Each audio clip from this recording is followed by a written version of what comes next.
मुख्तार लेके रहमत पेश और पापी उम्मत को अपनी बख्शवाने के लिए और दूसरा शेर मुलाजा कर ले, मचल के बोले सुभान अल्लाह। कि सादात ने जब जन्नत बनाई, सादात ने जब जन्नत बनाई, सोचा ज़मीन पर होगी मेरी खुदाई, आकर बोली कज़ा चल बुलाता है खुदा, मुंतज़िर है जहन्नम जलाने के लिए, मुंतज़िर है जहन्नम। चैन की नींद हम अपने घर पे सोते, अगर मस्जिद हमारी वीरान है इसका हमें परवाह नहीं है। आज हमारी पूरी पूरी मस्जिद वीरान है, इसकी हमें परवाह नहीं है। जरूरत किस बात की लोगों ने अहम समझ रखा है, सिर्फ फातिहा के चक्कर में। अब लोग ये सोचेंगे ये फातिहा के बुराई में कायल नहीं हूं, बुराई नहीं कर रहा, मगर अहम जरूरत है पहले नमाज। जब हमारी नमाज फर्ज अदा हो तब ये नवाफिल हमारे और आपके काम में आई।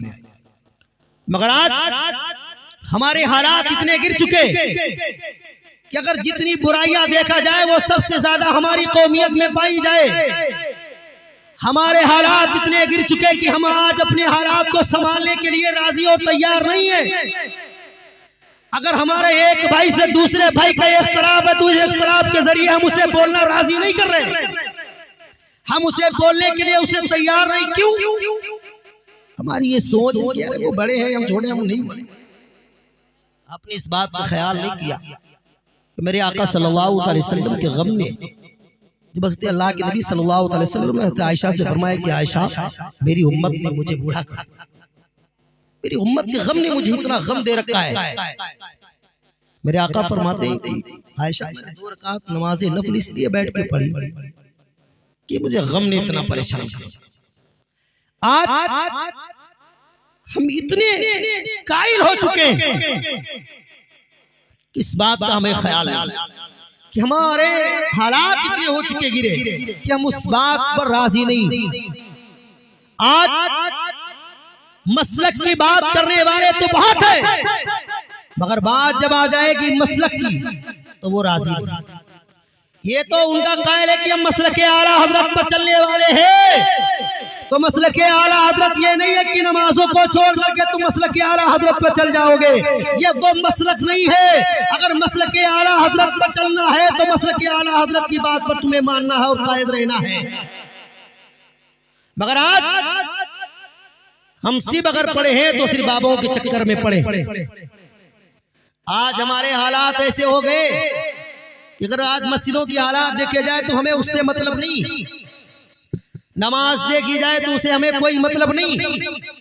हमारे हालात इतने हो चुके, इतने गिरे कि आज हम अपनी कायद को सुधारने के लिए राजी नहीं है। मगर हमें और आपको ये सोच होनी चाहिए कि एक मुत्तहिद होकर अपने तमाम इस्लाम की हक्कानियत को बयान करें। क्यों? आज इस्लाम को ढाने के लिए बड़े बड़े दुश्मन तैयार हो चुके हैं, इस्लाम को ढाने के लिए बड़ी बड़ी साजिशें तैयार की जाती है, दीन को ढाने के लिए बड़ी बड़ी साजिशें तैयार की जाती है।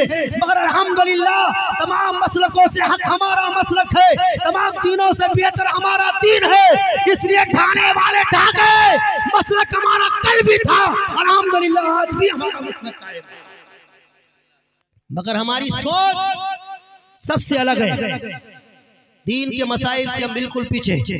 अगर हमारे मदरसों में कोई काम है, अगर हमारी अहमियत जरूर लग गई, अगर उसने देखा कि ये मौलाना 10 रुपया चंदा लेने आए तो घर से पहले निकल गए, ऐसा नहीं। आज हमारे बच्चे 10-10 साल की उम्र हो गई जिन्हें पढ़ने का सलीका नहीं है। आज मस्जिद मदरसे वीरान है, पढ़ने की बच्चों की जरूरत है तो आज उन बच्चों से काम कराया जा रहा है। अगर आज ये बच्चे तुम्हारे कल तालीम पा जाए, अगर यही बच्चे तुम्हारे कामयाब होंगे तो तुम्हारी दुनिया भी सुधर जाएगी, तुम्हारी आखिरत भी सुधर जाएगी। आज का तो वो दौर है कि अल्हम्दुलिल्लाह हर एक इलाके में मस्जिद और मदरसे कायम है, मगर हमारी सोच सबसे अलग इलाके है। मगर मैं अपनी बात को इसी जगह पे रोक रहा हूँ इसलिए कि जो हमारे मेहमान आए हक उनका ज्यादा है, वो अपनी बात को आगे रखें, इसलिए कि जो हक उनका है। मैं तो गाँव का हूँ, जब चाहूँ तब हो सकता है। बिला खैर मैं आपसे यही गुजारिश करूंगा कि आप अपने हक को और अपने इस्लाम को पहचानें, अपनी हक्कानियत को बयान करें, मसलके आला हजरत को कभी दबाने की कोशिश के चक्कर में ना रहे, इसलिए क्योंकि आज मसलके आला हजरत पर बड़ी बड़ी आंधियां चलती हैं, बड़े बड़े दुश्मन तैयार है आला हजरत को मिटाने के लिए, मगर मसलके आला हजरत अल्हम्दुलिल्लाह कल भी जिंदा था और आज भी जिंदा है, सुबह कयामत तक जिंदा रहेगा। आला हजरत फरमाते हैं मिट गए मिटते हैं मिट जाएंगे, आधा तेरे न मिटा है न मिटेगा कभी चर्चा तेरा। मसलके आला हजरत को मिटाने वाले खुद मिट गए, मसलके आला हजरत को हटाने वाले खुद हट गए हैं। मसलके आला हजरत को अच्छे अच्छे आए और चले गए, मगर मसलके आला हजरत वही मसलक है जो सहाबाए किराम का मसलक है। हम उसी मसलक पर चलते हैं जो मेरे आका सल्लल्लाहु अलैहि वसल्लम ने हमें और आपको बताया है। मगर आज हमारे हालात इतने गिर चुके हैं कि आज हमारे मस्जिदों से कोई मतलब नहीं है, मदरसों से हमें कोई मतलब नहीं है, मगर हम कहने वाले हैं कि मुसलमान है, हम एक वक्त की नमाज पढ़ने के लिए तैयार नहीं है, तब भी हम कहते हैं कि मुसलमान है। हमारे ये कितने हालात गिर चुके हैं, हमारे घरों के अंदर कुरान रखी है मगर हम पढ़ने के लिए तैयार नहीं है। अगर मस्जिदों के हालात देखे जाए तो सिर्फ मौलवी साहब अजान पढ़ देते हैं, नमाज पढ़ने के लिए कोई राजी नहीं होता है। सबसे ज्यादा कमी है आज इस मुस्लिम कौम की, आज अपने घरों को तुमने वीरान कर रखा है। जब तुमने अल्लाह के घर को वीरान कर रखा है तो अल्लाह रब्बुल इज्जत ने हमारे और आपको घर को वीरान कर रखा है। अगर सबसे ज्यादा कमी हमारी यही है, हक बात कह दी जाए तो वो मौलाना खराब, क्यों कि वो हक बात है, मगर हक बात इंसान को कड़वी तो लगती है मगर आहिस्ता आहिस्ता वो असर करती है। मगर हमें और आपको इस बात की सोच होनी चाहिए कि पूरा पूरा महीना गुजर जाए और आपकी मस्जिद वीरान रहे। आपने इस बात का अंदाजा लगाया अगर रब की रात की तन्हाई गुजरे, रात का पहला पहर गुजर जाए, दूसरा पहर चालू हो, रात की सन्नाटे में रब की बारगाह में मस्जिद के एक एक ईंटा अर्ज करने लगे कि परवरदिगार ये सारे तेरे नबी के गुनहगार उम्मती है, मौला ये सारे गुनहगार उम्मतियों ने आज मेरे घर को मेरे घर में आना छोड़ दिया है। यार रब की बारगाह में वो मस्जिद गवाह देने लगे कि मौलाए करीम ये सारे लोगों ने मेरे पेट को भरना छोड़ रखा है। अगर वो ये कहे, अगर मस्जिद के एक एक रब की बारगाह में अरीज़ा करे कि परवरदिगार जैसे इन लोगों ने तेरे घर को वीरान कर रखा है, अरे मौला ताला तो इनके घर को वीरान कर दे। अब आप इस बात का अंदाजा लगाए, अल्लाह ताला जब हमारे आपके घर को वीरान कर देगा तो दुनिया में कोई माइकल ऐसा नहीं जो हमारे और आपको घर को अच्छा तरक्की पर कर देगा, कोई नहीं। मगर आप सिर्फ जिस पीछे पड़े हैं वो भी जरूरी है, मगर सबसे पहले अहम जरूरी है नमाज।